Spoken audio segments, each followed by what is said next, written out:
Ikaw lang yung tutulong sa sarili mo. Kahit hirap ka na.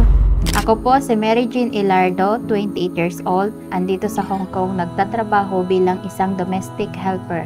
Akala niyo ba ang saya-saya? Ay, gusto kong mag-abroad kasi ang sarap ng buhay ni ano. Hindi nila alam na sobrang hirap dito. Nag-aalaga ka ng ibang bata, iniisip mo yung anak mo. Tatanggapin mo lahat ng lungkot para lang mabigyan sila ng magandang kinabukasan. Tapos pagkasakit ka, ikaw lang yung tutulong sa sarili mo. Kahit hirap ka na. Siguro na sa mga 2 weeks lang, kitang-kita na yung bukol ko sa leeg.